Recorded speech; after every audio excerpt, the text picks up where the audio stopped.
Yo les postos, bienvenue dans cette nouvelle vidéo les postos. Avant de commencer cette nouvelle vidéo, zofoot.com, le site de maillots de foot pas cher. Tous les maillots 2022-2023 de tous vos clubs préférés sont disponibles. Les maillots domicile, extérieur, maillots third, tous les survêtements, toutes les doudounes, tous les shorts de vos équipes préférées, ainsi que des maillots NBA, des maillots Formule 1, ainsi que les doudounes de tous vos clubs préférés, des bonnets, des casquettes, des chaussettes.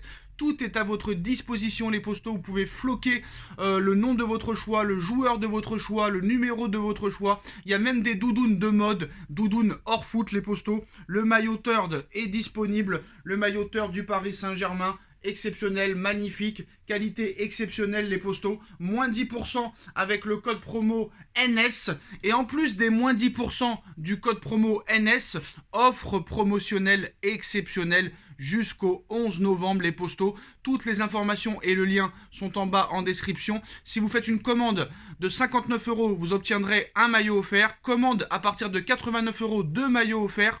Commande supérieure à 159 euros, 3 maillots offerts. Et commande supérieure à 189 euros, 4 maillots offerts les postos. Toutes les informations, le site est en lien en description les postos. N'hésitez pas, foncez. On vous présente le site dès maintenant. Voilà les postos, zofoot.com, moins 10% avec le code promo NS, offre promotionnelle jusqu'au 12 novembre, exceptionnel, tous les maillots, tous les survêtements de tous vos clubs préférés, les nouveaux maillots third, des maillots Formule 1, NBA, doudounes, chaussures de football, tout est disponible les postos, toutes les informations et le site en lien en description. Et on commence cette vidéo avec Nono qui nous a rejoint, salut Nono.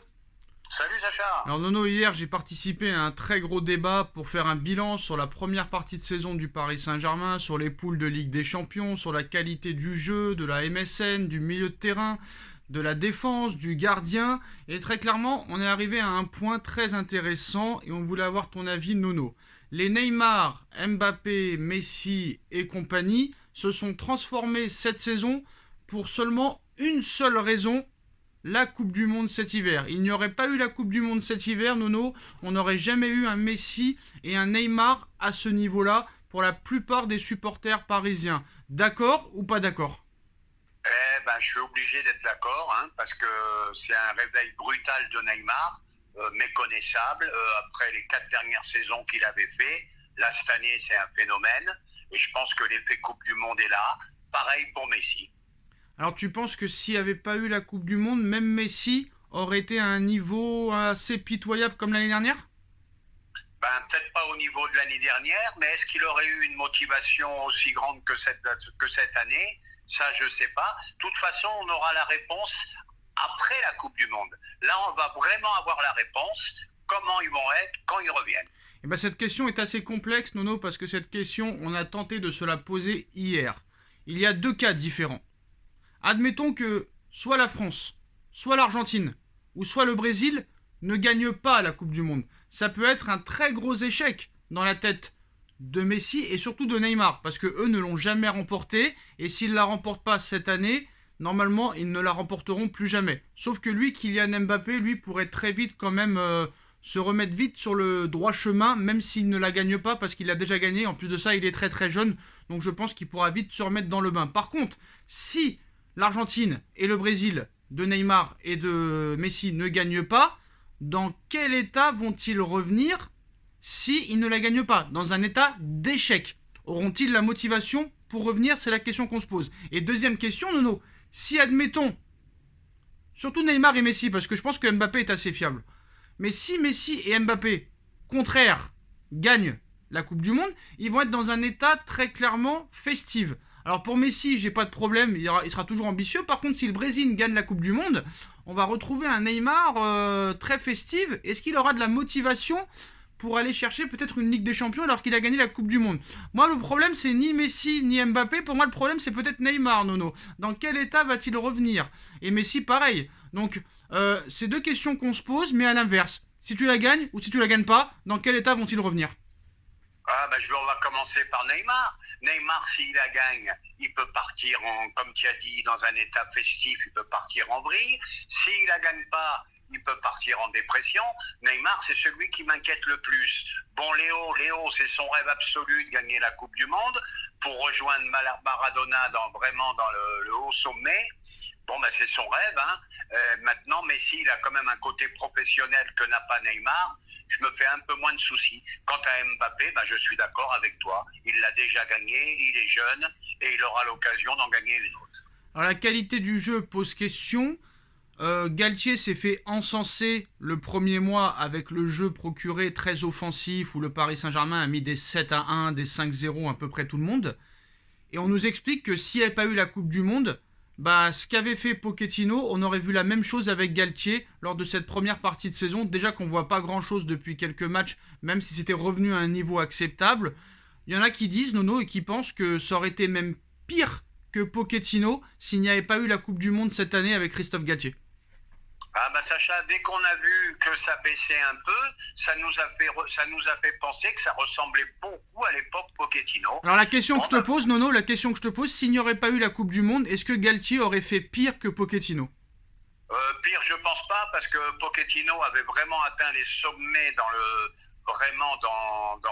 dans son managérat et dans sa politique, quoi. Dans son quoi ? On peut pas faire plus mal que Pochettino. Dans son quoi ? À mon avis. Dans son quoi ? Dans son côté manager. Dans son management. Sur mon management, pardon. Nono qui aime bien inventer des mots qu'on ne connaît pas, bref.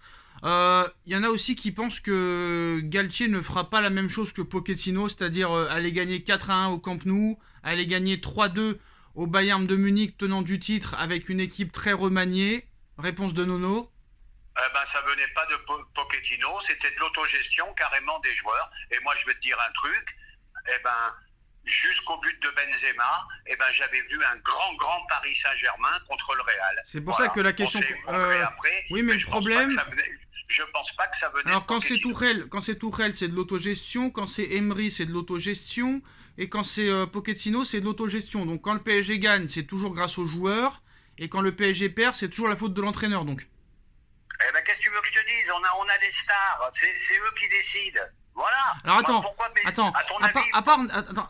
ce que je comprends pas moi, c'est que le match aller contre le Bayern où tu gagnes 3-2 là, tu finis le match avec Michel Bakker, avec Danilo Pereira, tu as Verratti, Paredes blessés. On va pas me dire que c'est de l'autogestion quand même, tu vas pas me dire que c'est des stars.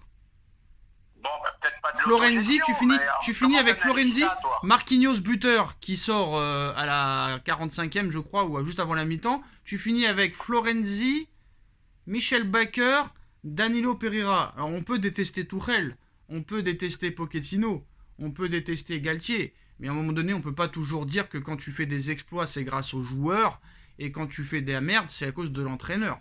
Je suis désolé. Alors là, je suis entièrement d'accord avec toi. C'est pas toujours la faute des entraîneurs. Hein. Là-dessus, on sera dans un accord total. Bon, mais maintenant, c'est le PSG. C'est le PSG qui est capable de tout. C'est le PSG qui est capable de gagner, même avec un ou deux blessés. C'est le PSG qui est capable de prendre une dérouillée avec toutes les stars sur le terrain. Donc, c'est le PSG, tout simplement. Alors maintenant, la question qui se pose, c'est que très clairement, la Ligue 1 va reprendre juste après la Coupe du Monde. Et là, c'est là très clairement qu'on va voir le niveau du Paris Saint-Germain. Mais moi, je continue à le dire, Nono, et je me répéterai jusqu'au 31 janvier, et on finira là-dessus. Si vraiment il y a 0 joueur qui arrive, là, très clairement, soit le Campos, il a une confiance unanime en son groupe, ou soit très clairement, il a baissé les armes. Très clairement. Là, Sacha, on va être d'accord encore. Je vais t'expliquer pourquoi. Coupe du Monde ou pas Coupe du Monde, il te faut un défenseur central et il te faut un milieu de terrain défensif. Voilà, tout surtout simplement. Surtout un numéro 9. Et un numéro 9 que j'avais oublié, bien évidemment. Je pense pas que tu vas recruter 3 joueurs cet hiver, ça me paraît quand même assez improbable. Peut-être un, déjà ça va être compliqué, alors 3, je les vois pas acheter 3 joueurs moi. Franchement, ils ont l'air contents les mecs, Ils ont l'air contents, je sais pas pourquoi, mais ils ont l'air contents. Ils prennent 5 buts en 2 matchs, 6 buts en 3 matchs, mais ils ont pas l'air... ils ont pas l'air alertés, on va dire. Moi j'étais un petit peu mécontent, je te cache pas. Quand j'ai lu un petit peu les comptes rendus après le match, j'ai l'impression que Paris avait fait un grand match. Alors je me dis, soit je comprends plus rien au ballon, soit vraiment cette communication, elle commence vraiment à me faire chier. À chaque fois qu'on parlera de Ligue des Champions, je te poserai la question, est-ce qu'on aura le droit, le 8 mars 2023, à l'interview de Nasser qui dira « Je comprends pas. » J'ai très peur, comme tu as dit tout à l'heure. Tout dépend du recrutement au mercato d'hiver. Non, mais est-ce que le 8 mars, on aura le droit à l'interview? Je comprends pas. Ah, bah, tu as des chances d'y avoir droit. Très triste ce soir. Bon, voilà, en tout cas, les postos, beaucoup de questions et beaucoup de points d'interrogation. Dites-nous en commentaire ce que vous en pensez. On like, on partage, on commente, on s'abonne. Merci Nono d'avoir été là et on se retrouve très vite pour une nouvelle vidéo. Tchuss.